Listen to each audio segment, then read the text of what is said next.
আমি নারী উদ্যোক্তা ফাউন্ডেশনের সভাপতি। তো আসলে আজকে আমার তো দোকান আছে, আপনারা জানেন বিয়ানীবাজার আমার দুইটা শোরুম আছে। তো আমি মেলার পক্ষে বা বিপক্ষে অবস্থান করি, একটা বড় কথা নাই। আমার কথা হয়েছে কি যে একটা যে আজকে 30 থেকে 35টা উদ্যোক্তা ফাউন্ডেশনের মেয়েরা গেছে আমার দোকানও গিয়া খরাফা আমরা একটা সুযোগ করে দেখা, কারণ আমরা চাই মেলাত অংশগ্রহণ করতাম। আর আপনারা জানেন বিগত দিনগুলার যে মেলা হয়েছে, মেলাটাত কিন্তু নারী উদ্যোক্তার 5টা স্টল আছে। গতবারও মেলাত আমি আসলাম, আমার নিজের স্টল আছিল। 5টা স্টল ফ্রি দেওয়া হয়, টোটাল ফ্রি। তো ওটা তাই নাই জানতে পারছেন, জানিয়া 30 থেকে 35 জন মানুষ আজকে আমার লগে যোগাযোগ করছেন যে আপা আপনার একটু সুযোগ করে দেখা। তখন আমি চিন্তা করে দেখলাম আসলে এই নারীগুলো আসলেও যাইতো কই, তারার যাওয়ার সুযোগ নাই, তারার একটা সুযোগ তৈরি করে দেওয়া দরকার। যার কারণে আমি আজকে ইনো আইছি।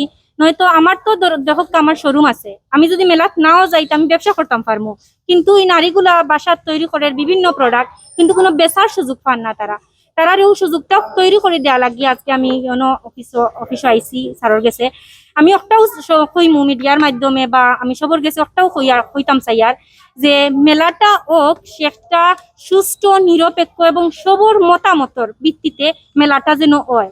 আমরা একজন বিপক্ষে একজন পক্ষে আমি একটা চাইয়ার না, সবে যেন সম্মিলিতভাবে সুন্দর প্রচেষ্টায় মেলার যেন হয় বা অংশগ্রহণ সবে করে।